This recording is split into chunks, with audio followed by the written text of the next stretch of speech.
Stunned silence filled the corporate headquarters as Amara Washington stood tall, voice unwavering, "You're all fired. Every last one of you." Behind her, the airline executives who had humiliated her hours earlier now paled with recognition. They hadn't known she owned their entire company, until now. Before I dive into this incredible story of justice served, drop a comment letting me know where you're watching from. Hit that like button and subscribe to catch more stories of people standing up against discrimination. Now let's get into how Amara Washington went from being humiliated to becoming the hero we all needed. Growing up in South Chicago, Amara Washington knew two things with absolute certainty: education was her ticket out, and she would need to work twice as hard as anyone else to get half as far. The daughter of a postal worker and a nurse, Amara had grown up watching her parents fight against a system designed to keep them in their place. But rather than breaking her spirit, their struggles only fueled her determination. By 16, Amara had already mapped out her future. Her bedroom wall displayed not the typical teen idol posters but a vision board: Harvard Business School, Fortune 500 company, and eventually, her own empire. Her teachers called her ambitious. Her parents called her driven. Her classmates called her obsessed. Amara simply called it necessary. When the acceptance letter from Harvard arrived, her parents wept with joy. When she graduated at the top of her class, they cheered louder than anyone. And when she declined lucrative offers from prestigious firms to start her own business consulting agency, they supported her decision, even if they didn't fully understand it. "Sometimes you have to create the table instead of begging for a seat at someone else's," Amara explained to her concerned father. At 26, she launched Horizon Innovations, focusing on helping struggling companies restructure and thrive. Her approach was revolutionary. She didn't just advise from afar, she embedded herself in these companies, sometimes working from entry-level positions to understand the systemic issues from the ground up. The early years were brutal. Potential clients would schedule meetings, then visibly recoil when a young black woman walked through the door. Some assumed she was the assistant. Others spoke to the white male intern she'd brought along instead of addressing her directly. One CEO even asked her to fetch coffee during her own presentation. "The world will tell you who they think you are," her mother had warned. Never let them be right. Amara developed a thick skin and a strategic mind. She learned to anticipate biases and counter them before they could surface. She cultivated a network of allies who recognized her brilliance and vouched for her abilities. And most importantly, she delivered results that couldn't be denied or attributed to anything but her own expertise. By 35, Horizon Innovations had rescued 17 companies from bankruptcy, quadrupled the profits of 12 others, and established Amara as a force to be reckoned with in the business world. Her net worth had quietly climbed into the billions, though she lived modestly compared to her peers. She didn't want flashy cars or mansions. She wanted something far more valuable: control. 5 years ago, Amara had begun a new phase in her business strategy. Rather than just consulting, she started acquiring controlling interests in companies she believed had potential but were mismanaged. She moved carefully, using shell corporations and investment groups to mask her identity. This wasn't about ego, it was about judgment. She wanted these companies evaluated on performance, not changed to impress a black female owner. Sky Elite Airlines was one such acquisition. The regional carrier had a strong route network but a toxic corporate culture and declining customer satisfaction. Amara had purchased 52% of the company's shares through 3 different entities, effectively giving her control without any of the executives realizing who pulled the strings. She had planned to observe their operations for a year before implementing changes. That timeline was about to be dramatically accelerated. On a crisp Tuesday morning, Amara prepared for a flight to San Francisco. She had a meeting with potential investors who were considering a $500 million infusion into Horizon's newest sustainable energy initiative. If successful, this deal would double her company's value overnight and create thousands of jobs in communities that desperately needed them. She packed lightly, a single carry-on suitcase containing 3 designer suits and her presentation materials. Her personal assistant, Zoe Bennett, had arranged her first-class ticket on Sky Elite. Not because Amara demanded luxury, but because the 6-hour flight would give her the space and time to finalize her presentation without distractions. "Are you sure you don't want to take the private jet?" Zoe asked as she handed Amara her boarding pass. "The company jet is available." Amara shook her head. "We've discussed this. Private jets are an unnecessary carbon expense for a single passenger. Besides, I own most of this airline. I should experience it as a regular customer." Zoe smiled knowingly.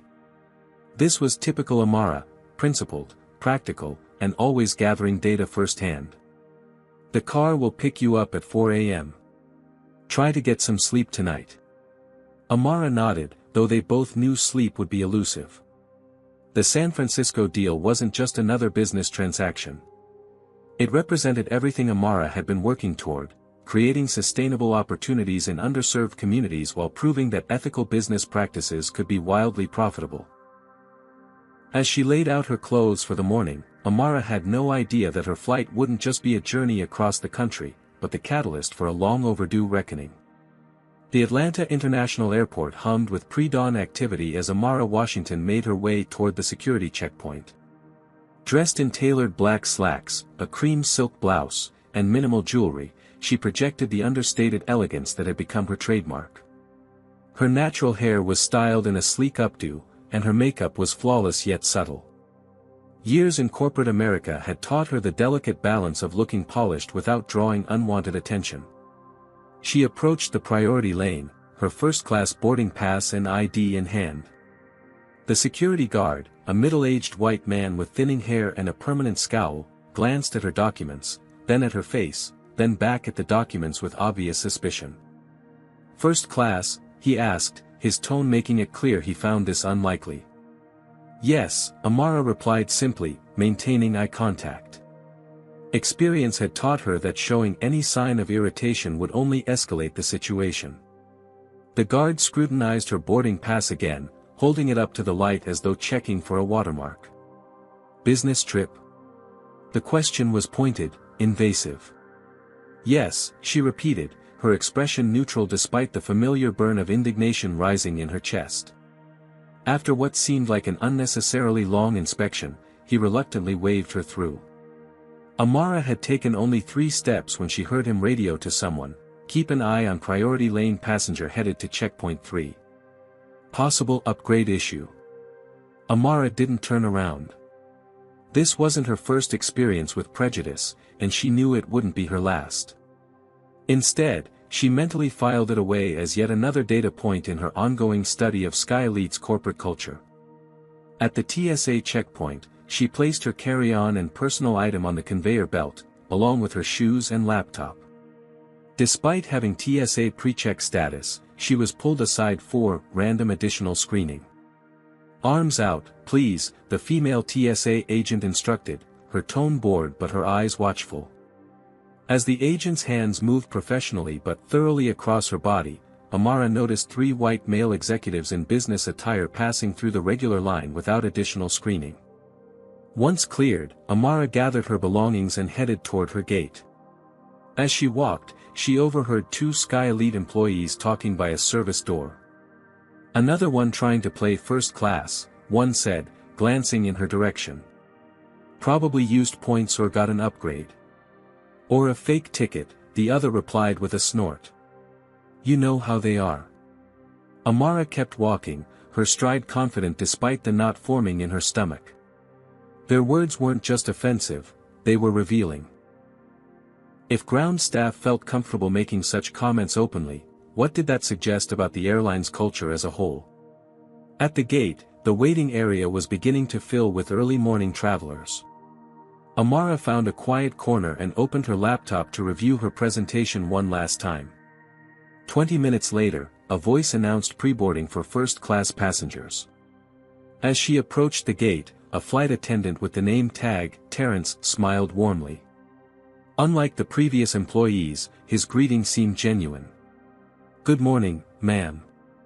San Francisco today?" he asked, scanning her boarding pass. Yes, Amara replied, returning his smile.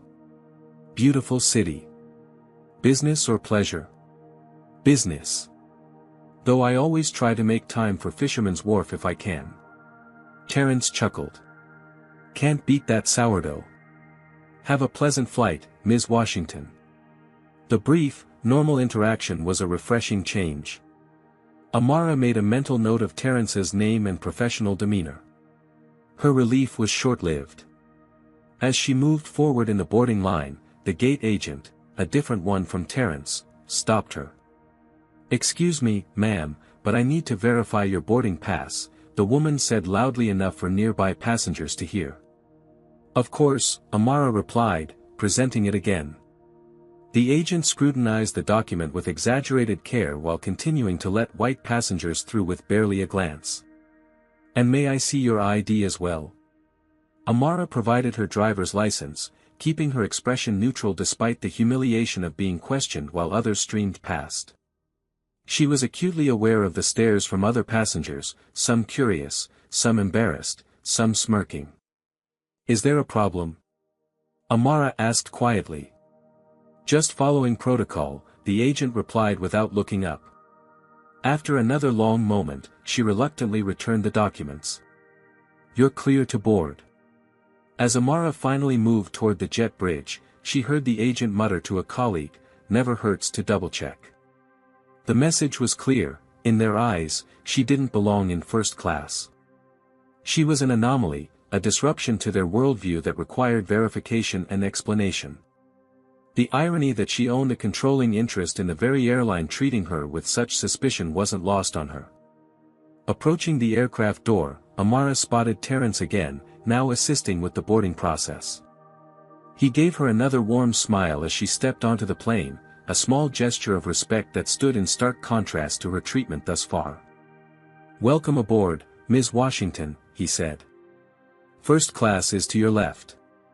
As she made her way to her seat, Amara wondered how many other black passengers endured similar treatment every day. More importantly, she wondered how many Sky Elite employees like Terence were forced to witness such discrimination while feeling powerless to intervene. She settled into seat 2A, a window position that would give her privacy to work during the flight. As she stored her carry-on in the overhead bin, Amara had no idea that the worst of her experience with Sky Elite Airlines was yet to come.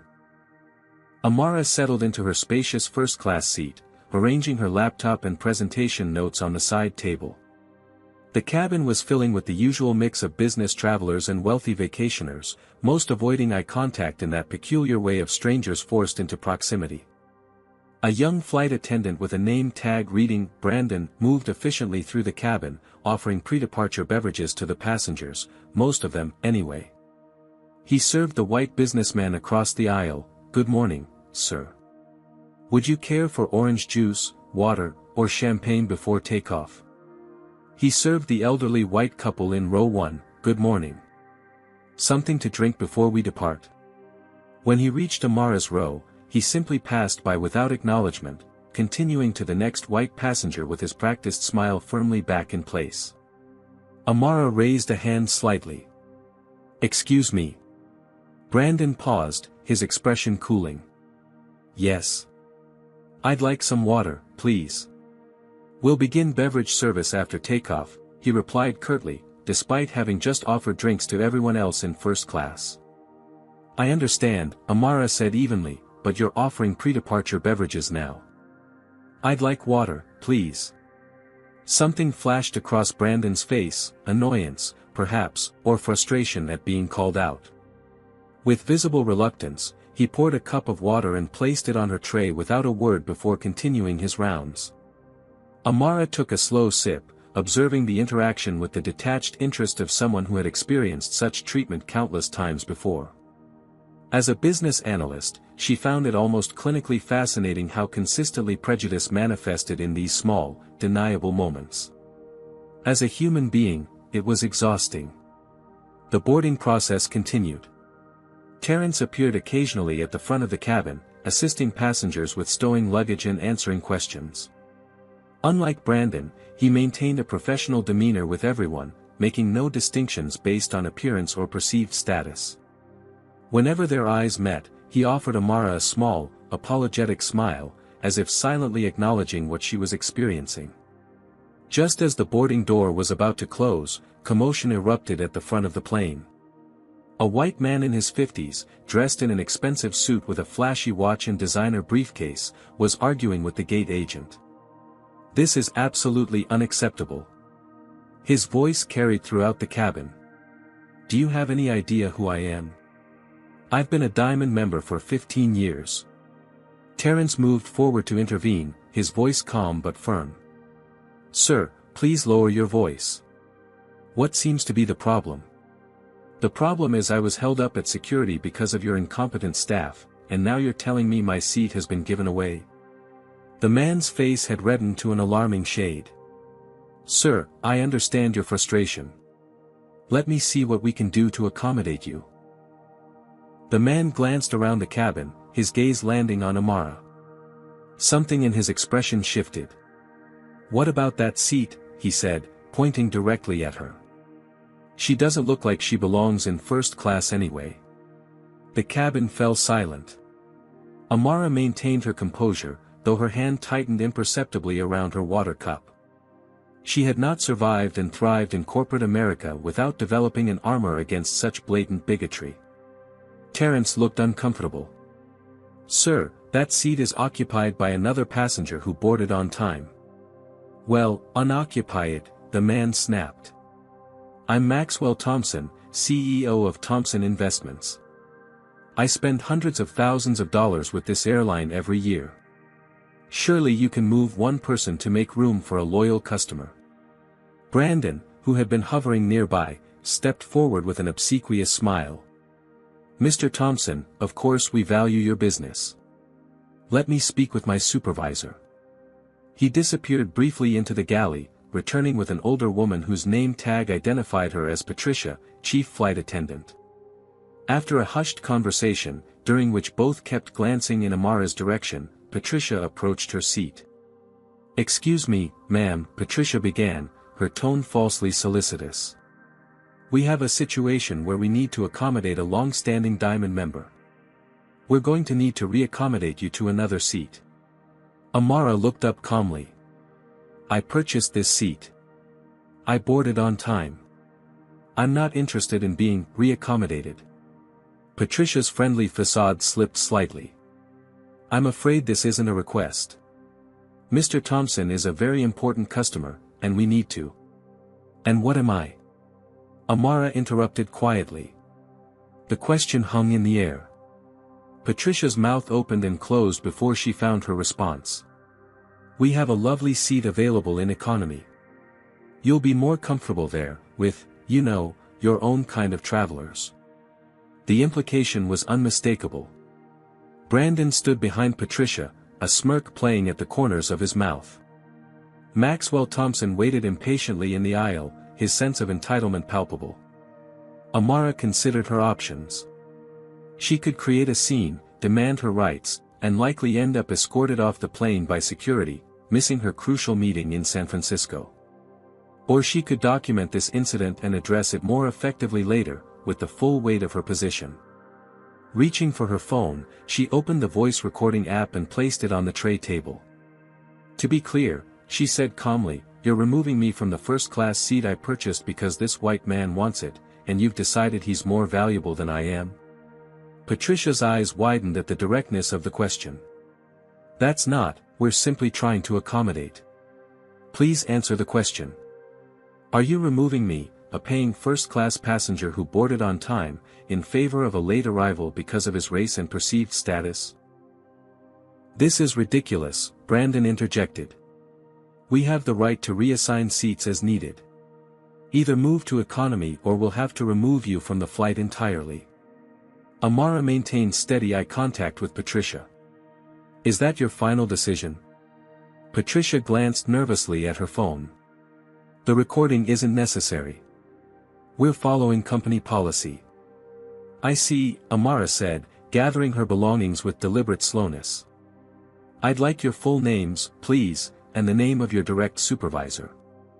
"This is becoming disruptive," Brandon said sharply. We need you to move now or we'll call security. From the corner of her eye, Amara could see Terence watching the scene with evident distress.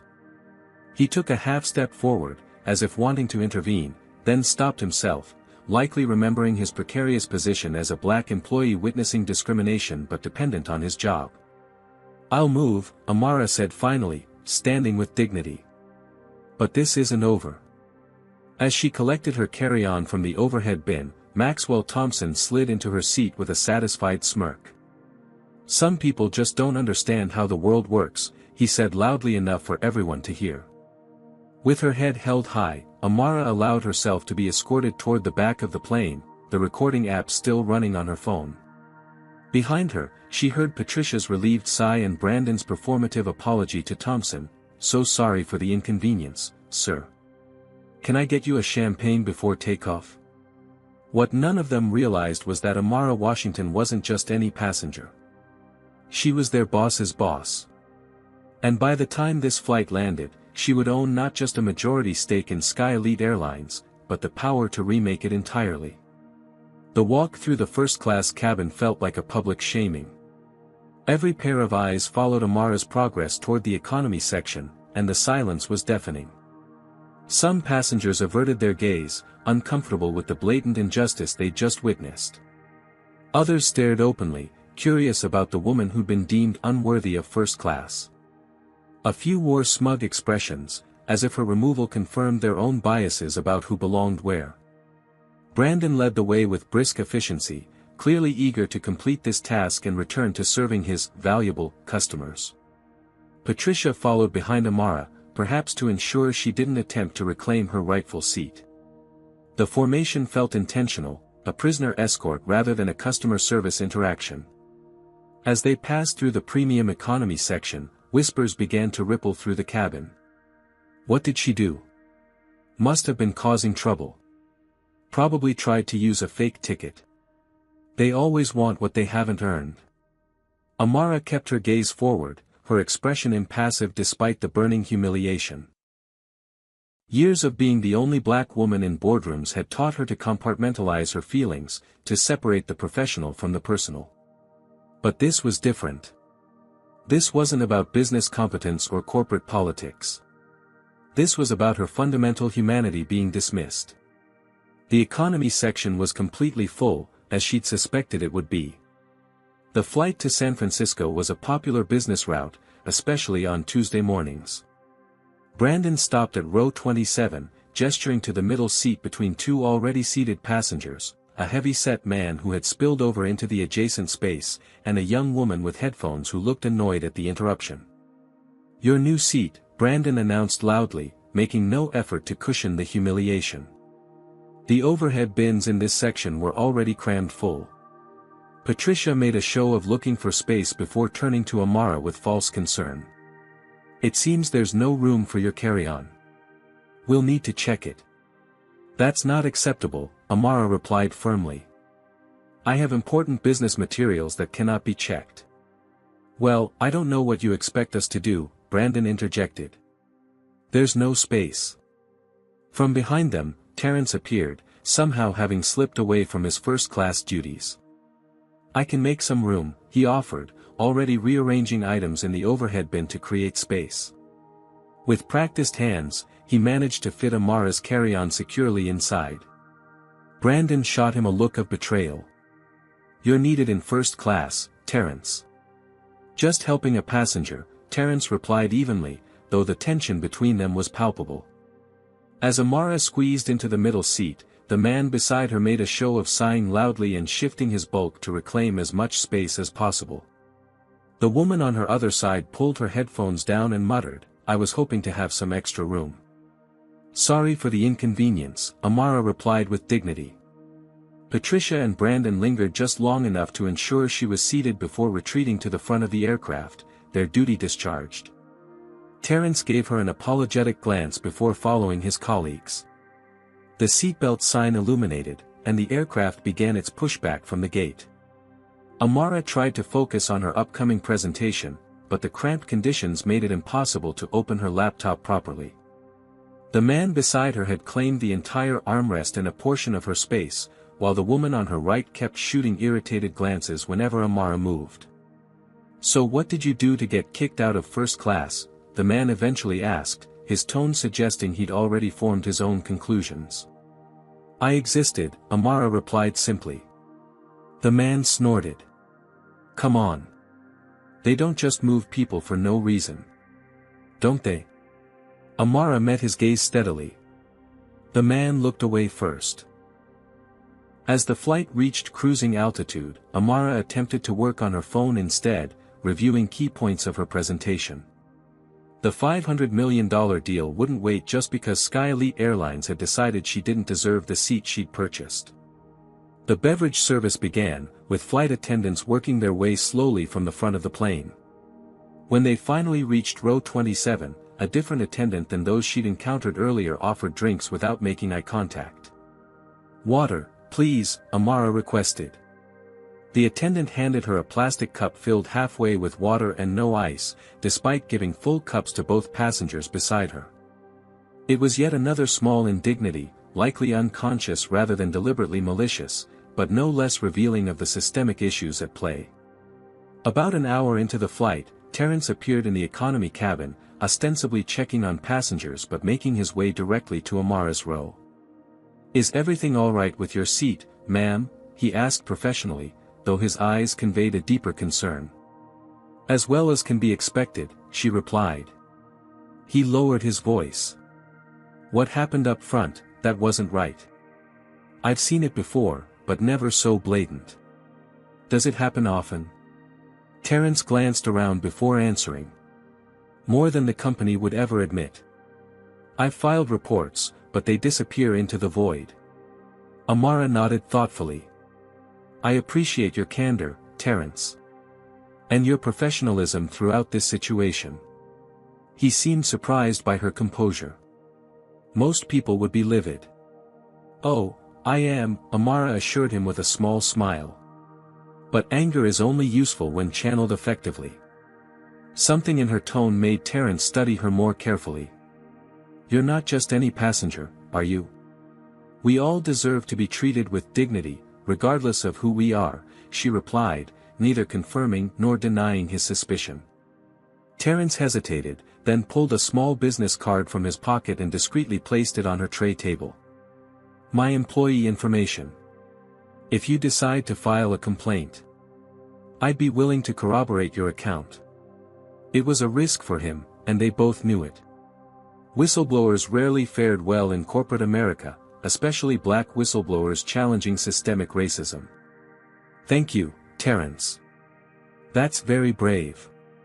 He gave a slight nod before continuing his rounds, maintaining the appearance of routine cabin service.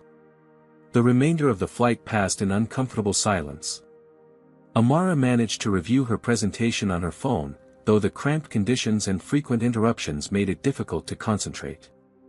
The psychological weight of the discrimination affected her more than she wanted to admit, stirring memories of every slight, every dismissal, every time she'd been treated as less than because of her skin color.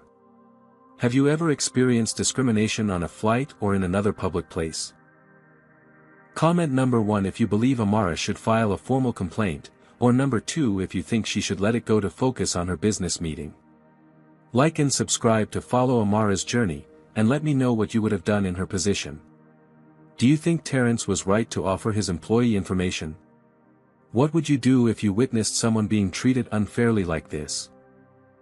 The plane touched down at San Francisco International Airport at 10:17 a.m. local time.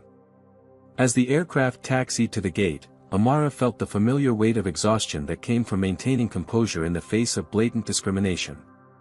The 5-hour flight had been physically uncomfortable and emotionally draining, but she couldn't afford to dwell on it now. The meeting with potential investors was scheduled for 1 p.m., giving her barely enough time to reach her hotel, refresh, and prepare.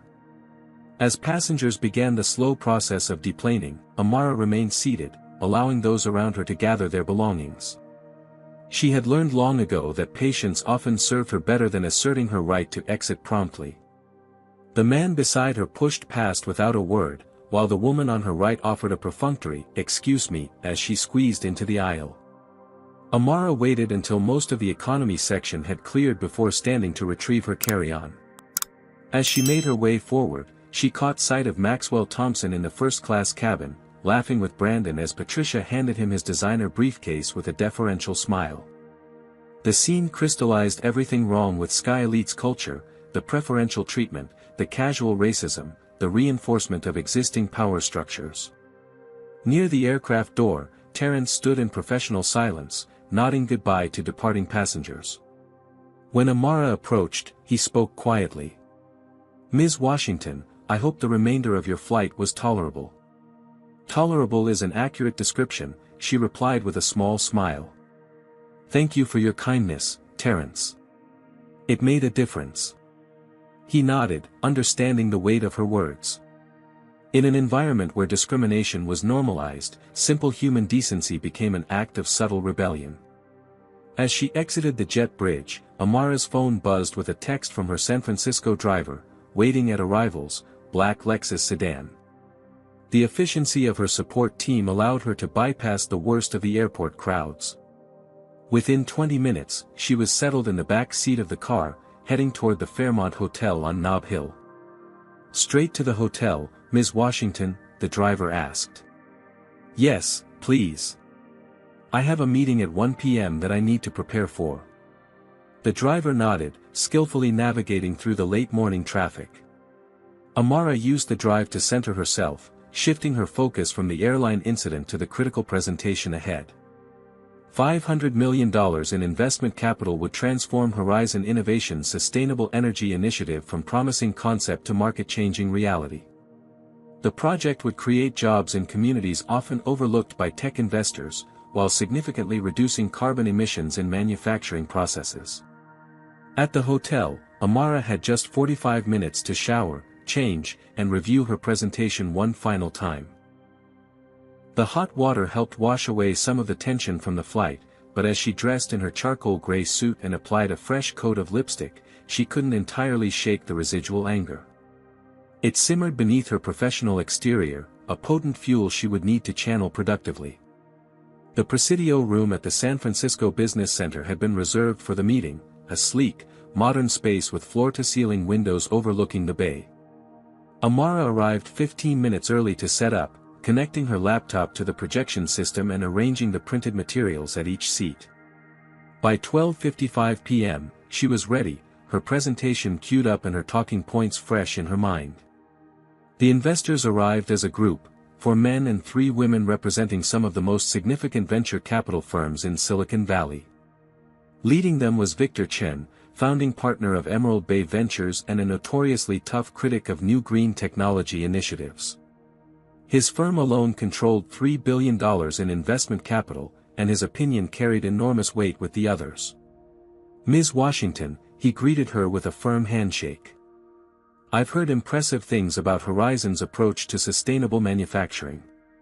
"Thank you for making time today, Mr. Chen," Amara replied. "I believe what we're about to show you will exceed even those expectations." As everyone took their seats, Amara felt a familiar calm settle over her. This was her element, the presentation of ideas, the strategic deployment of data, the careful building of a compelling business case. Here, unlike on the airplane, she controlled the narrative. "Ladies and gentlemen," she began, her voice steady and authoritative, "thank you for joining me today. What I'm about to share isn't just another green tech initiative. It's a fundamental reimagining of how manufacturing and sustainability can coexist profitably." For the next 45 minutes, Amara guided them through Horizon's revolutionary approach, a closed-loop system that reduced energy consumption by 62% while increasing production efficiency by over 40%. The proprietary technology, developed by a team of engineers recruited from underrepresented communities in STEM, had already been successfully implemented in 3 test facilities.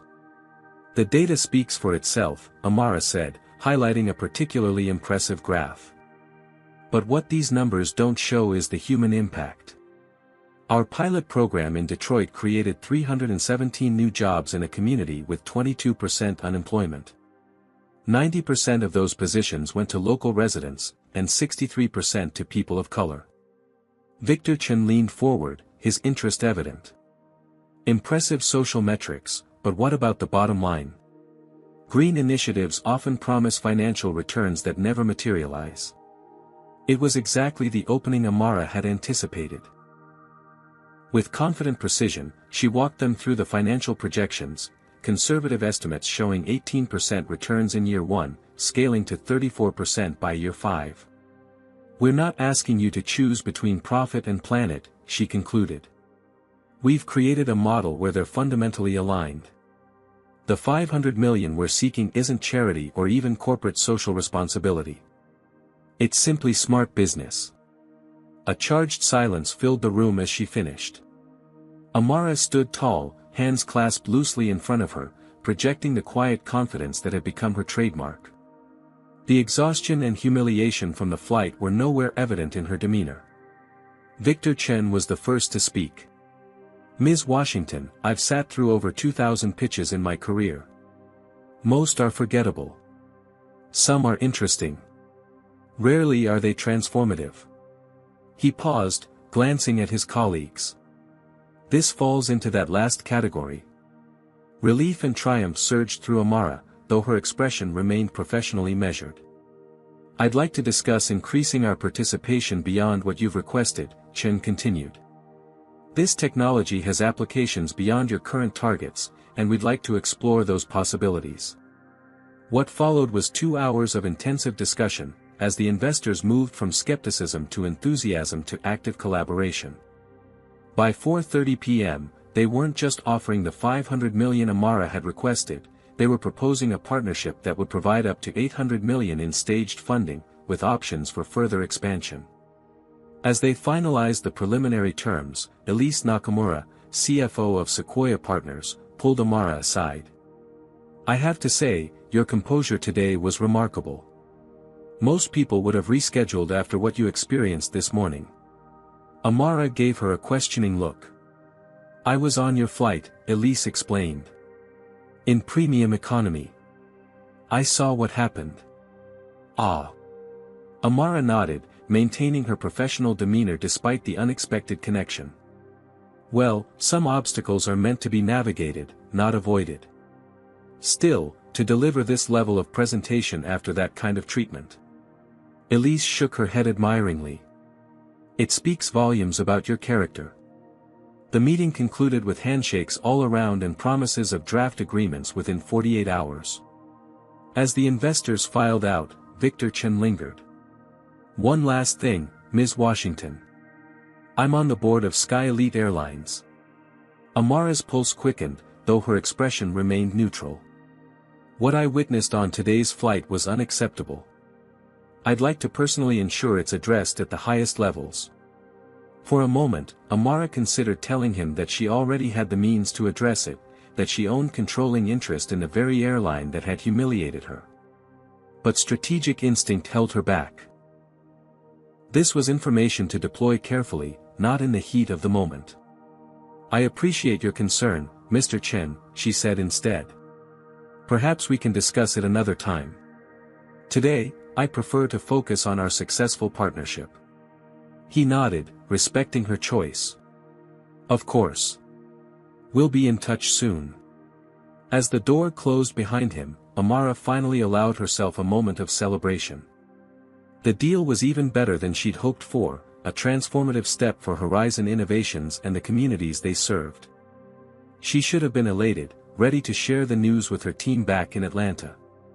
Instead, her thoughts returned to the flight, to Brandon's smirk, Patricia's thinly veiled racism, Maxwell Thompson's entitled demand for her seat, and the system that enabled all of it. The success of her meeting hadn't erased that injustice. If anything, it had thrown it into sharper relief. Pulling out her phone, Amara made 2 calls. The first was to her executive team, sharing the good news about the investment deal. The second was to her personal attorney. "James," she said when he answered, "I need you to prepare for some significant changes at Sky Elite Airlines." "Yes, immediately. I'm coming back tonight, and tomorrow, we're taking control." The celebration would wait. First, there would be a reckoning.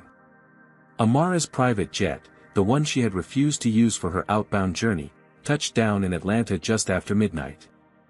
Despite the late hour, she felt energized by a sense of purpose that transcended physical exhaustion. The successful investment meeting had secured Horizon Innovation's future, but what happened now would define her legacy. Her driver met her at the private aviation terminal, whisking her to her downtown penthouse where her most trusted team members were already waiting. The lights of Atlanta's skyline provided a fitting backdrop for the war room they had established in her spacious living room. James Morris, her chief legal counsel for over a decade, looked up from his laptop as she entered. Beside him sat Zoe Bennett, Amara's personal assistant and confidant, and Marcus Reynolds, Horizon's chief information officer. The fourth person present was a surprise, Eliza DeMond, a renowned corporate investigator known for her discretion and thoroughness. "I took the liberty of bringing in Eliza," James explained, rising to greet Amara. "What you described requires specialized expertise." Amara nodded appreciatively. "Good call." She turned to the investigator. "I assume James has briefed you on the situation." "The basics," Eliza replied. "You were discriminated against on a flight operated by an airline you secretly own, and you want to understand how deep the problem goes before you take action." "Precisely," Amara confirmed, setting down her briefcase and slipping off her heels. Within minutes, she had changed into more comfortable clothes and rejoined the team, accepting a cup of herbal tea from Zoe. "Where do we stand?" she asked, settling into an armchair. James gestured to the digital displays they had set up. "We've already pulled the basic corporate structure of Sky Elite. You own 52% through various entities, so you have unquestionable control once you choose to exercise it. The current CEO is Winston Parker," Zoe added, bringing up his profile on one of the screens. 58 years old, former military, been with the company for 15 years, CEO for the last 7. The company has been profitable but not exceptionally so. Customer satisfaction ratings have declined 12% over the past 3 years. Marcus picked up the thread. "Their internal systems are surprisingly accessible. I've already secured copies of their human resources database, customer complaint logs, and internal communications for the past 5 years." Amara raised an eyebrow. "Legally, I hope." "Of course," Marcus assured her. "As majority owner, you have the right to access all company records. I simply utilize the override protocols that exist for exactly this purpose." Eliza tapped her tablet, bringing up a new set of documents on the main display. "Based on my preliminary review, there's a clear pattern of discrimination complaints that have been systematically buried. Over the past 3 years, Sky Elite has received 217 formal complaints alleging racial discrimination from passengers. Only 6 resulted in any formal action, and none led to policy changes." "What about staff complaints?" Amara asked, thinking of Terrence. "Even worse," Eliza replied grimly. "Minority employees who report discriminatory treatment, either of themselves or passengers, are flagged in the system as problematic or not team players. Promotions are consistently denied, and eventually, most are either fired for minor infractions or leave voluntarily." James pulled up another document. "I've identified 43 wrongful termination cases that were settled quietly with non-disclosure agreements. The total payout exceeds $12 million over 5 years, enough to be concerning but not enough to trigger board-level scrutiny." Amara processed this information, her expression hardening. "And Terrence Johnson? The flight attendant who assisted me?" Zoe pulled up his personnel file. "Exemplary service record. Been with the company for 8 years. Applied for promotion to chief flight attendant 4 times, denied each time despite perfect performance reviews. He's filed 3 reports about discriminatory treatment of passengers, all marked as resolved without action by his supervisors. And those supervisors would include Patricia Winters," Amara guessed. "Exactly," Marcus confirmed. "Patricia Winters has been chief flight attendant on the Atlanta-San Francisco route for 11 years. Her personnel file shows multiple complaints from minority staff members, all dismissed.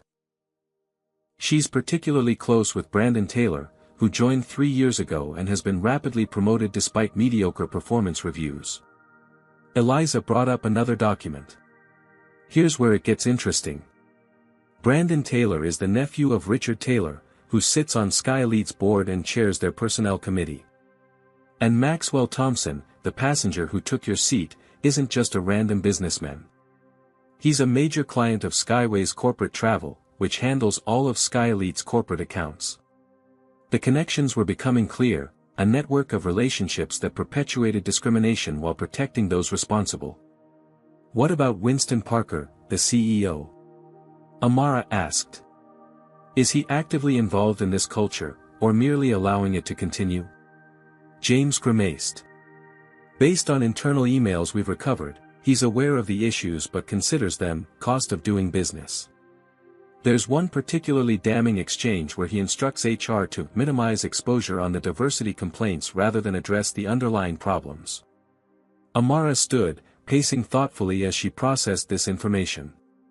So we have systemic discrimination throughout the organization, actively protected by leadership, with financial resources dedicated to covering it up rather than fixing it. That's an accurate assessment, Eliza confirmed. And it extends beyond just race. We're seeing similar patterns with gender discrimination, particularly for female pilots and executives. I want to know more about the victims, Amara said. How many passengers like me have been humiliated but lacked the resources to fight back? How many employees like Terrence have been passed over despite their qualifications? For the next 3 hours, the team dug deeper into the data, building a comprehensive picture of Sky Elite's toxic culture. They identified key personnel involved in perpetuating discrimination, documented patterns of misconduct, and compiled a list of victims who might be willing to share their stories. As dawn broke over Atlanta, Amara stood at her window, watching the city come to life below. The investigation had confirmed her worst suspicions. Sky Elite Airlines wasn't just a company with a few bad employees, it was an organization where discrimination had been institutionalized, protected, and even rewarded. What's our next step? Zoe asked quietly, joining her at the window. Amara turned, her decision made. Contact our financial team. I want to increase our ownership stake in Sky Elite to 60% by market open. Use the shell corporations we've established to avoid triggering any alerts. James looked up from his notes. You're going all in. I am, Amara confirmed. This isn't just about one bad flight experience. This is about changing a corporate culture that harms people every day. And after we secure the additional shares? Marcus asked. Then we call an emergency board meeting, Amara replied, her voice steady with resolve. It's time for Sky Elite to meet its real owner. Eliza pulled up a calendar on the main display. The board is already scheduled to meet this Friday for their quarterly review. 3 days from now. Perfect, Amara nodded. That gives us time to prepare our case thoroughly. I want everything documented, organized, and irrefutable. When I walk into that boardroom, I need to be armed with the truth in its most compelling form. And the staff involved in your incident? Zoe asked. Patricia, Brandon, and this Maxwell Thompson character. Amara's expression hardened. Ensure they're all present at headquarters on Friday. I want them to witness firsthand the consequences of their actions. As her team dispersed to their respective tasks, Amara took a moment to center herself.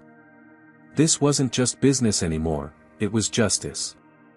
And unlike the systemic racism that had plagued corporate America for generations, this was a form of injustice she had the power to correct definitively. She picked up her phone and dialed a number she had memorized from the business card given to her on the flight. Hello, Terrence. This is Amara Washington from yesterday's flight. I was wondering if you might be available to meet with me today. There are some changes coming to Sky Elite Airlines, and I believe you could play an important role in them. By the time she hung up, the first rays of sunlight were streaming through her windows, illuminating the path forward. The reckoning was coming, and Amara Washington would be its architect. The Midtown Atlanta coffee shop buzzed with morning activity as Amara slid into a corner booth, her back to the wall and a clear view of the entrance. She had chosen this location carefully, public enough to make Terence comfortable, yet private enough for a sensitive conversation. At precisely 10 a.m., she spotted him entering, still in his Sky Elite uniform. He had likely come directly from an early flight. Terence scanned the room, his expression a mixture of curiosity and apprehension. When he spotted Amara, recognition flickered across his face, followed by something like respect. He approached her table with measured steps. "Ms. Washington," he greeted her, extending his hand. "I appreciate you reaching out, though I must admit I'm a bit confused about why." Amara gestured to the seat across from her. "Please, join me. I think this conversation will clarify things considerably." As Terence settled in, a waitress approached. They both ordered coffee, waiting until she had moved away before continuing. First, Amara began, "I want to thank you for your professionalism yesterday. Your kindness made a difficult situation more bearable." Terence nodded, his expression somber. "What happened to you was wrong. Unfortunately, it wasn't unusual." "That's precisely why I asked to meet with you," Amara replied. She reached into her briefcase and removed a folder, placing it on the table between them but keeping her hand atop it. "Before I share what's in here, I need to know something. If you had the power to change Sky Elite's culture, to address the discrimination you've witnessed, what would you do?" The question seemed to catch him off guard. He studied her for a long moment, as if reassessing who she might be. "That's a big hypothetical," he finally said. "But if I had that kind of influence, I'd start by acknowledging the problem exists. The current leadership denies there's any systemic issue despite mountains of evidence." He paused, gathering his thoughts. "I'd create actual consequences for discriminatory behavior instead of rewarding it. I'd promote based on merit rather than connections. And I'd listen to the employees on the front lines who see these problems every day but are afraid to speak up." Amara nodded, satisfied with his answer. "And if you were offered a position to help implement those changes, would you accept it? Even knowing the resistance you'd face?" Terence's eyes narrowed slightly. "Ms. Washington, who are you really?" Instead of answering directly, Amara slid the folder toward him. "This is confidential information. I'm trusting you with it because I believe you're someone who cares about doing what's right." He opened the folder cautiously, his expression shifting from confusion to shock as he reviewed the contents, legal documents showing Amara's controlling interest in Sky Elite Airlines, along with a strategic plan for corporate restructuring. "You own Sky Elite," he stated flatly, looking up from the papers. 58% as of this morning, Amara confirmed. "And on Friday, I'll be exercising my rights as majority shareholder to implement significant changes to the company's leadership and policies." Terence closed the folder carefully, his hands trembling slightly. "And you're telling me this because?" "Because I need allies who understand the company from the inside. People with integrity who have witnessed the problems firsthand and have ideas about how to fix them." She leaned forward slightly. "I'm offering you a position as Senior Director of Customer Experience, reporting directly to the new CEO, whoever that may be." The coffee arrived, providing a momentary pause in the conversation. Terence added cream to his cup mechanically, his mind clearly processing the extraordinary offer. "This is unexpected," he finally said. "Take 24 hours to think about it," Amara suggested. "But know that changes are coming whether you're part of them or not. By this time next week, Sky Elite Airlines will be a very different company." Terence took a sip of his coffee, then set the cup down decisively. "I don't need 24 hours, Ms. Washington.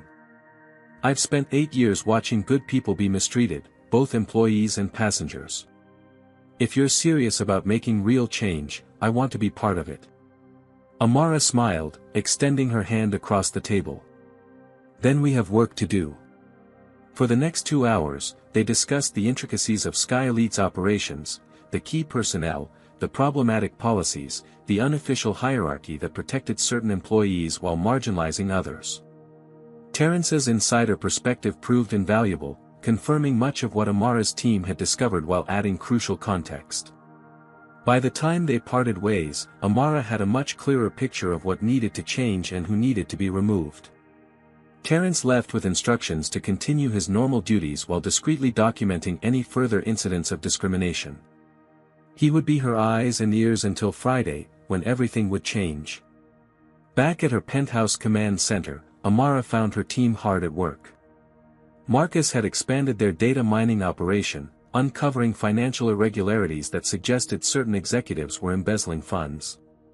Eliza had compiled profiles on all board members, identifying potential allies and obstacles. James was finalizing the legal strategy for Friday's confrontation, ensuring that Amara's actions would be unassailable. "Our ownership stake is now at 58%, Zoe reported. The purchases were completed through 5 different entities to avoid raising flags. As far as Sky Elite's current leadership knows, nothing has changed." "Excellent," Amara nodded. "And the board meeting?" "Still scheduled for 2 p.m. Friday at their corporate headquarters," James confirmed. "All board members have confirmed attendance. We've also arranged for Patricia Winters, Brandon Taylor, and Maxwell Thompson to be present, though they don't yet know why." "What about Winston Parker?" Amara asked, referring to the current CEO. Marcus pulled up a document on his tablet.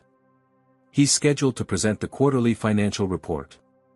Based on internal emails, he's planning to announce cost-cutting measures that would primarily affect minority-heavy departments while preserving the positions of his executive allies." "Perfect timing," Amara murmured. "He'll be handing me the rope to hang him with."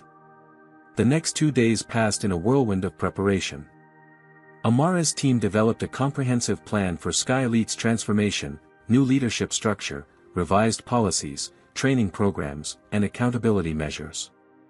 They prepared legal documents for the immediate termination of the most problematic employees and drafted announcements for both staff and the public explaining the changes. On Thursday evening, Amara received a text from Terence: "Thompson booked on tomorrow's ATLMIA flight. Scheduled for special treatment in first class again." The final piece of the puzzle slid into place.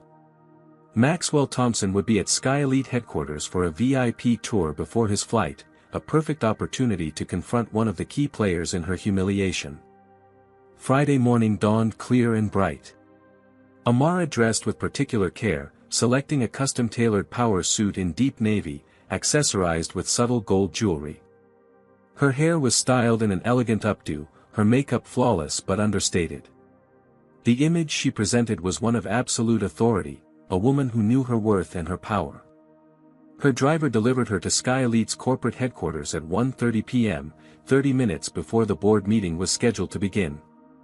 The gleaming glass tower in downtown Atlanta housed the company's executive offices, including the boardroom where decisions affecting thousands of employees were made.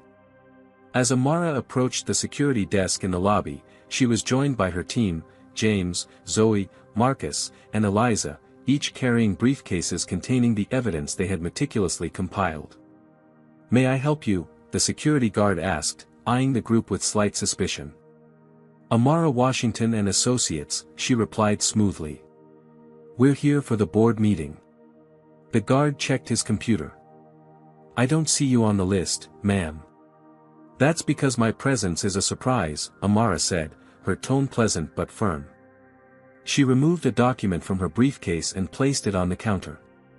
"This is legal verification of my status as majority shareholder of Sky Elite Airlines. I have the right to attend any and all board meetings." The guard examined the document with growing alarm, then made a hurried phone call. Within minutes, a flustered executive assistant appeared in the lobby. "Ms. Washington," she stammered, "we weren't expecting, that is, the board wasn't informed." "That was intentional," Amara replied calmly. "Now, please escort us to the boardroom. The meeting begins in 20 minutes, and I have a full agenda to cover." Confusion and disbelief radiated from the assistant, but the legal document left no room for argument. She led the group to a private elevator, using her keycard to access the executive floor. As they rode up in silence, Amara felt a sense of righteous purpose settle over her.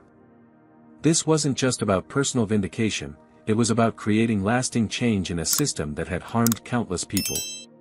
By the time the elevator doors opened onto the executive floor, she was absolutely ready for the confrontation to come. The assistant led them to a waiting area outside the boardroom, where board members were already gathering. Their conversations died abruptly as they noticed the newcomers. Victor Chen, whom Amara had met in San Francisco, was among them. His eyes widened in recognition, then narrowed in understanding as he glanced at the documents in her hand. "Ms. Washington," he acknowledged with a slight nod. "I see you've decided to address the airline situation more directly than we discussed." "Some problems require a hands-on approach, Mr. Chen," she replied. Before he could respond, the boardroom doors opened, and Winston Parker emerged. The CEO of Sky Elite was a tall man with silver hair and the confident bearing of someone accustomed to unquestioned authority. His smile froze as he spotted Amara and her team. "What's going on here?" he demanded, looking to his assistant for explanation. "The board meeting is closed to the public." Amara stepped forward, extending the ownership documents. "I'm not the public, Mr. Parker. I'm your boss. And we need to talk." The Sky Elite boardroom exuded corporate power. A massive mahogany table dominated the space, surrounded by high-backed leather chairs. Floor-to-ceiling windows offered a commanding view of Atlanta's skyline, while portraits of previous company leaders, all white men, lined the walls. It was a room designed to intimidate, to remind visitors of the established order. Amara Washington was not intimidated. She stood at the entrance, scanning the faces of those already seated. 12 board members, including Victor Chen, occupied their usual places. Winston Parker, the CEO, had taken his position at the head of the table, his expression a mixture of confusion and growing alarm as he examined the ownership documents Amara had provided. "This can't be right," he muttered, flipping through the pages. "We would have been notified of any significant share transfers. Not if the purchases were strategically distributed through various holding companies," Amara replied, her voice carrying clearly across the room. A standard practice for those wishing to maintain anonymity while building a controlling interest. The board members exchanged uneasy glances. Victor Chen alone seemed unsurprised, watching the scene unfold with measured interest. "Even if these documents are legitimate," Parker continued, a defensive edge creeping into his tone, "this meeting was called to discuss quarterly financials, not ownership changes. Protocol dictates." "Protocol?" Amara interrupted, stepping fully into the room. Her team followed, positioning themselves strategically around the perimeter. "Let's discuss protocol, Mr. Parker. Is it protocol to remove a first-class passenger from their rightfully purchased seat because of their race? Is it protocol to allow systematic discrimination throughout your company while settling lawsuits quietly to avoid accountability?" A heavy silence fell over the room. Parker's face flushed red. "I don't know what you're talking about," he said stiffly. "Then allow me to refresh your memory," Amara replied. She nodded to Marcus, who connected his tablet to the room's presentation system. The large display screen at the end of the boardroom came to life, showing an email from Parker to the head of Human Resources. Discrimination complaints, handle the Thompson situation like the others. Settle quietly, NDA mandatory. Cheaper than changing how we do business or losing our premium clients. WP. Several board members leaned forward, expressions shifting from confusion to concern as they read the damning evidence. "That email is taken out of context," Parker protested. "And accessing internal communications without authorization is illegal. As majority shareholder, I have every right to review company records," Amara countered smoothly. "And there's no context that justifies systematically burying discrimination complaints rather than addressing them." She turned to address the board directly. "Ladies and gentlemen, for the past week, my team has been conducting a thorough investigation into Sky Elite's corporate culture and business practices. What we've uncovered is disturbing, to say the least. James stepped forward, distributing folders to each board member. Inside, you'll find comprehensive documentation of discrimination cases that were settled quietly, performance reviews manipulated to prevent minority employees from advancing, and financial irregularities that suggest misappropriation of company funds. The board members began examining the materials, their expressions growing increasingly grave. Victor Chen was the first to look up. "Ms. Washington, while these allegations are serious, I must ask, what is your interest here? Why this company specifically?" Amara met his gaze directly. "An excellent question, Mr. Chen. Perhaps a demonstration would be more effective than an explanation." She turned to Zoe. "Are our guests here yet?" Zoe checked her phone. "They've just arrived at reception. Security is bringing them up now." Parker pushed to his feet, his composure cracking. "This is my boardroom, Ms. Washington. You may own shares, but I'm still the CEO. You can't just invite outsiders to a confidential meeting." "Actually, I can," Amara replied calmly. "And after today, you will no longer be CEO. Please, sit down." The authority in her voice was so absolute that Parker found himself complying despite his indignation. A tense silence fell over the room, broken only by the sound of approaching footsteps in the hallway. The boardroom door opened to reveal Patricia Winters and Brandon Taylor, both in their flight attendant uniforms, looking confused and slightly nervous. Behind them stood Maxwell Thompson, dressed in an expensive suit, his expression shifting from confidence to wariness as he took in the unusual scene. "What's this about?" Patricia asked, glancing uncertainly at Parker. "We were told to report for a special recognition." "And you will be recognized," Amara assured her, "though perhaps not in the way you anticipated." She gestured toward empty chairs near the end of the table. "Please, join us." As the three newcomers hesitantly took their seats, Amara positioned herself at the center of the room, commanding attention without effort. 2 days ago, I boarded Sky Elite Airlines Flight 372 from Atlanta to San Francisco. I had purchased a first-class ticket for a very important business trip. Her gaze fixed on Patricia and Brandon. "Despite this, I was subjected to discriminatory treatment from the moment I entered the airport. I was questioned about my ticket validity, subjected to additional security screening, and ultimately removed from my first-class seat to accommodate Mr. Thompson here, who arrived late." Recognition dawned on their faces, followed quickly by alarm as they connected Amara to the passenger they had humiliated. "That was a legitimate receding," Brandon protested. "Mr. Thompson is a diamond member with over 1 million miles. And I am the majority owner of the entire airline," Amara replied, her voice deadly quiet. "Though none of you knew that at the time, which makes your behavior all the more revealing." Maxwell Thompson paled visibly. "I had no idea. That I owned the airline? Of course not. But you knew I was a paying customer with a valid ticket. You simply decided I was less deserving of that seat because of what I look like." Amara turned back to the board. "And this, ladies and gentlemen, is not an isolated incident. It's a symptom of a culture that has been allowed to fester under current leadership." Victor Chen leaned forward. "Ms. Washington, while I'm deeply disturbed by what I'm hearing, I must ask, what outcome are you seeking here?" "Justice," Amara replied simply.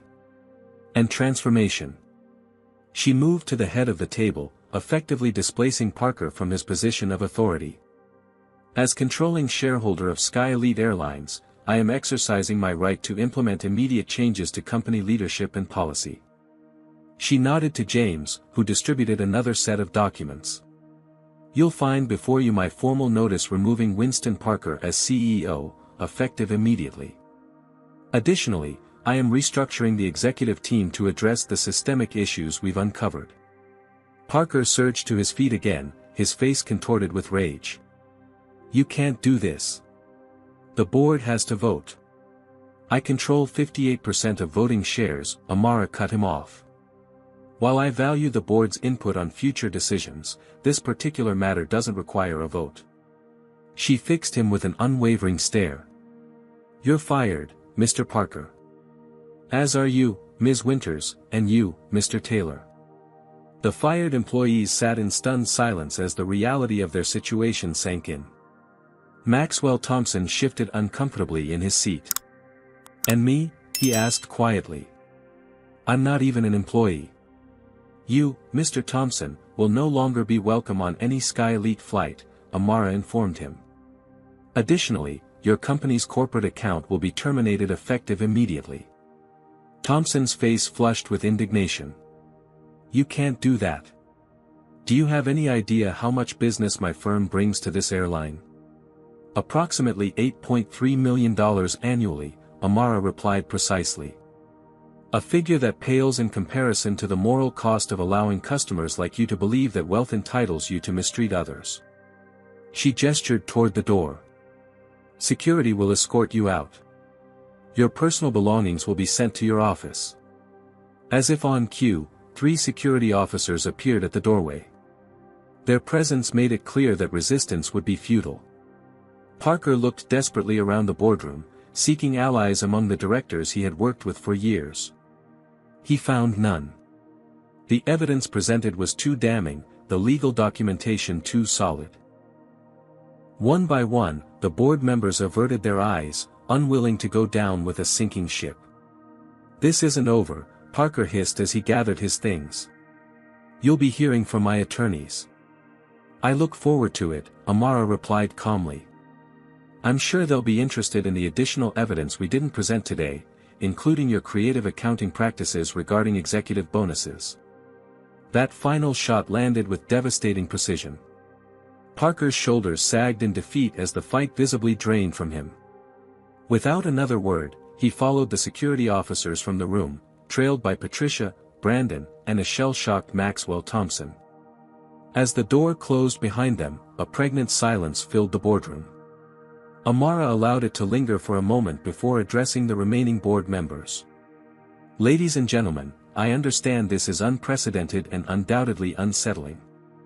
However, I want to assure you that my goal is not to dismantle Sky Elite, but to transform it into the company it should be, one that treats all customers and employees with dignity and respect.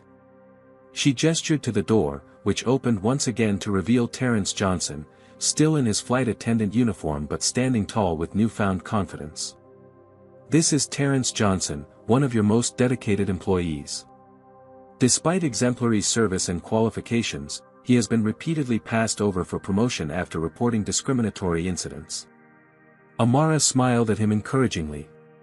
Terrence has agreed to serve as our new Senior Director of Customer Experience, where he will help implement comprehensive changes to service policies and staff training. Victor Chen was the first board member to speak. Ms. Washington, while your methods are unorthodox, I cannot argue with the evidence you've presented or your legal right to take these actions. He looked around at his fellow directors. I, for one, support this change in leadership and look forward to seeing how you transform Sky Elite.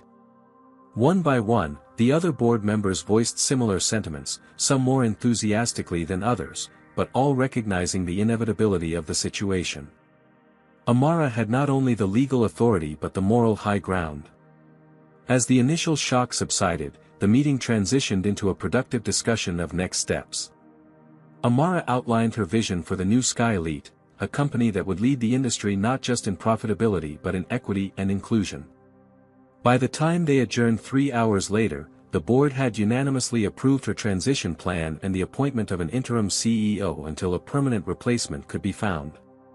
Standing at the boardroom windows as the directors filed out, Amara gazed at the Atlanta skyline, the city where she had built her empire and now claimed another piece of the corporate landscape. Terrence joined her, still processing the dramatic turn his career had taken. I still can't believe it, he admitted quietly. Yesterday, I was just trying to survive in a system I couldn't change. Today is just the beginning, Amara replied, turning to face him. The real work starts now. 6 months after the boardroom confrontation, Amara Washington stood in the airy atrium of Sky Elite's renovated headquarters. The space had been transformed, both literally and figuratively. Gone were the portraits of former executives, replaced by a vibrant mural celebrating the diversity of the airline staff and passengers. Natural light flooded through a newly installed skylight, illuminating the company's reimagined values statement etched in glass: dignity, respect, excellence. For everyone. Beside her stood Terrence Johnson, now Executive Vice President of Customer Experience, dressed in a tailored suit instead of a flight attendant's uniform. The past 6 months had changed him too, his posture more confident, his voice more assured, his vision for the company's future clear and compelling. "The media are ready whenever you are," he informed her, gesturing toward the assembled journalists waiting in the adjacent press room. Amara nodded, glancing at her watch. "And our special guests? All arrived safely. They're waiting in the conference room as requested." "Excellent. Let's not keep them waiting." Together, they made their way through the building, passing employees who greeted them with genuine respect rather than the fearful deference that had characterized the previous regime. The transformation of Sky Elite's corporate culture hadn't been easy or instantaneous, but the progress was unmistakable. In the large conference room, a group of 25 people from diverse backgrounds sat in comfortable chairs, engaged in quiet conversation. They fell silent as Amara and Terrence entered. These weren't journalists or business analysts, they were former employees and passengers who had experienced discrimination at Sky Elite under the previous leadership. "Thank you all for coming," Amara began, taking a position at the front of the room. "6 months ago, I made you a promise, that your experiences would not be forgotten or dismissed, that your voices would be heard, and that real change would come to this company. Today, I want to show you how we're keeping that promise." For the next hour, Amara and Terrence presented the comprehensive changes implemented throughout Sky Elite. The statistics were impressive: a 57% increase in minority hiring at management levels, a 72% reduction in customer discrimination complaints, and a new corporate policy that tied executive compensation directly to diversity and inclusion metrics. Most importantly, Terrence explained, "We've established the Sky Elite Justice Fund, dedicated to supporting employees and passengers who experienced discrimination in the past." He gestured to the assembled group. "Each of you will receive not just financial compensation, but our public acknowledgement of the wrongs you endured. Your stories will become part of our mandatory training program, ensuring that future generations of Sky Elite employees understand the real human impact of discrimination." An older woman in the front row raised her hand. "What about the people responsible? Parker and the others?" "Winston Parker is currently under investigation by the SEC for financial improprieties uncovered during our corporate restructuring," Amara informed them. "Patricia Winters and Brandon Taylor are facing civil lawsuits from multiple former employees. And Maxwell Thompson's investment firm has lost several major clients after our public disclosure of his behavior. Accountability matters," Terrence added. "But so does redemption. We've also implemented a pathway for former employees to return to the company after completing our new inclusivity training program, provided they demonstrate genuine understanding and commitment to change." After addressing all questions from the former victims, Amara invited them to join the press conference as honored guests. Together, they moved to the press room, where cameras and reporters awaited. The media event was a masterclass in corporate transparency. Rather than attempting to minimize past failures, Amara acknowledged them directly, presenting the company's transformation as both a moral imperative and a business success story. The numbers backed her up. Customer satisfaction ratings had increased by 23%, employee retention had improved dramatically, and despite initial market skepticism, Sky Elite's stock price had risen 15% in the past quarter. "Our experience demonstrates that doing the right thing and doing the profitable thing aren't mutually exclusive," Amara told the assembled journalists. "By creating a culture of respect and accountability, we've not only improved morale but also operational efficiency. Passengers want to fly with an airline they can trust, and employees perform better when they feel valued."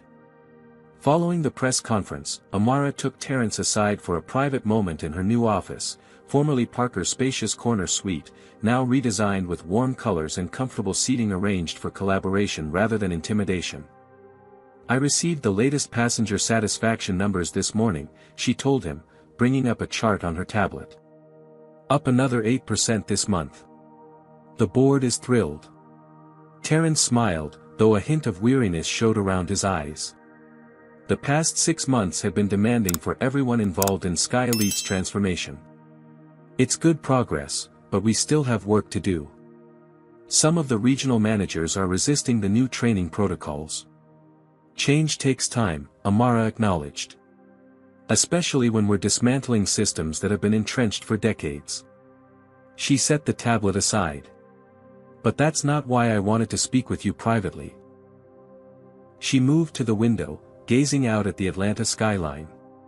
6 months ago, when I boarded that flight to San Francisco, I had no intention of taking direct control of Sky Elite. I was content to remain a silent investor, observing from a distance. What changed? Terrence asked. Amara turned to face him. I realized that observation without action is just another form of complicity. When I saw how deeply discrimination had become embedded in this company's operations, I understood that incremental change wouldn't be enough. Her expression softened. And when I saw how you tried to help me despite the personal risk, I knew there were good people here worth fighting for. She returned to her desk, opening a drawer to retrieve a small box. Which brings me to this. She handed it to Terrence. Inside was a gleaming name badge with the Sky Elite logo and the title, Chief Executive Officer, beneath his name. The board unanimously approved your appointment this morning, Amara explained as surprise registered on his face. I've been serving as interim CEO, but Sky Elite needs permanent leadership from someone who truly understands both its past failures and its future potential. Terrence stared at the badge, momentarily speechless. I don't know what to say. Say yes, Amara encouraged him. You've more than proven your capabilities these past 6 months. The employees respect you, the customers trust you, and you understand this business from the ground up. But what about you? He asked. Sky Elite has become your personal mission. And it will remain so, she assured him. As chairwoman of the board, I'll continue to guide the company's strategic direction. But day-to-day operations should be led by someone who lives and breathes this airline. She smiled. Besides, I have other companies in need of similar transformation. After a moment's reflection, Terrence accepted the badge with resolute determination. I won't let you down. I know you won't, Amara replied confidently. Later that afternoon, they gathered the entire headquarters staff in the atrium for a special announcement. As Terrence stepped forward to accept his new role, the spontaneous applause that erupted from employees at all levels confirmed what Amara already knew: Sky Elite had found the right leader for its new era.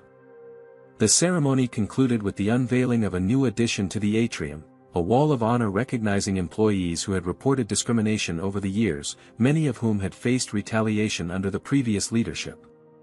Their courage, once punished, was now celebrated as foundational to the company's rebirth. Among them was a prominently displayed photo of the flight crew from Amara's fateful journey, with a special commendation for Terrence Johnson, whose simple act of kindness had helped spark a corporate revolution. 1 year to the day after Amara had been humiliated on Flight 372, she found herself once again at Atlanta International Airport. This time, however, she was there by invitation, to celebrate the opening of Sky Elite's redesigned first-class lounge, now renamed the Dignity Lounge and featuring artwork from diverse artists alongside photographs documenting the company's transformation journey. As she cut the ribbon on the new facility, surrounded by supportive board members, enthusiastic employees, and media documenting the occasion, Amara reflected on how a single act of discrimination had led to systemic change affecting thousands of lives. The true measure of justice, she told the assembled crowd, isn't just punishing those who do wrong, but creating systems where doing right becomes the natural order of things. She gestured to the space around them. This lounge isn't just for first-class passengers, it represents first-class values that extend throughout our company, from the boardroom to the baggage claim. Standing nearby, now wearing the distinguished uniform of Sky Elite CEO, Terrence nodded in agreement. The company they had rebuilt together had become a case study in corporate responsibility, featured in business school curricula and industry publications. More importantly, it had become a workplace where employees of all backgrounds could thrive and a service provider that treated every customer with respect. As Amara mingled with guests after the ceremony, she overheard a conversation between two young black flight attendants. "Did you know she owns the whole airline?" one whispered. "Not just owns it, she transformed it," the other replied. "My mother tried working here 10 years ago and quit after 3 months because of how they treated her. Now she's considering coming back." Amara smiled to herself, finding in their words the true measure of her success. Not in profits or press coverage, but in the subtle shifting of expectations, the creation of spaces where dignity wasn't a privilege for some, but a right for all. Later, as her private jet prepared for takeoff, Amara gazed out at the Sky Elite terminal.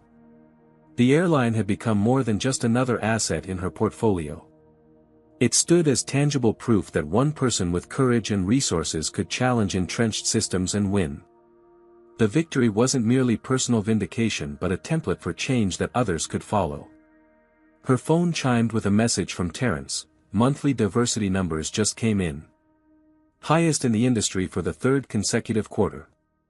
"We did it." Amara typed back, "You did it. I just opened the door." As her plane climbed into the evening sky, Amara Washington contemplated her next target, another company in her vast portfolio where discrimination festered beneath a veneer of corporate policies. The work wasn't easy, and it was far from finished. But with each success, the path became clearer, the allies more numerous, the possibility of genuine change more real. Sometimes, she reflected, justice comes not from waiting for systems to improve, but from owning the systems themselves, and then having the courage to transform them from within. What would you do if you were in Amara's position? Would you have taken immediate action or pursued a different path to justice? Share your thoughts in the comments below.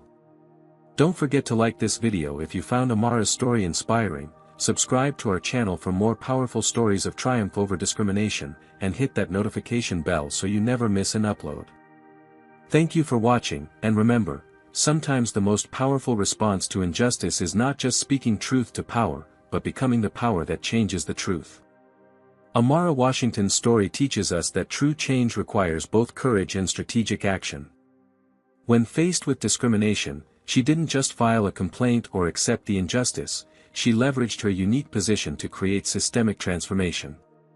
Her approach demonstrates that addressing racism effectively often means working within existing power structures to dismantle them from the inside. The most significant changes don't always come from public protests or individual complaints, but from those with influence using their power responsibly. Amara showed that accountability matters at every level, from flight attendants to CEOs. She proved that diversity isn't just a moral imperative but a business advantage, creating a more successful company while establishing justice. The story also highlights the importance of allies like Terrence, who risked his career to stand against discrimination.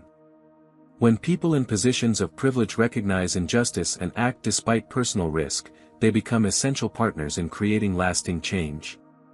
Ultimately, Amara's journey reminds us that discrimination thrives in shadows and silence. By bringing it into the light and confronting it directly, we can transform not just individual behaviors but entire systems, creating spaces where dignity becomes the standard rather than the exception.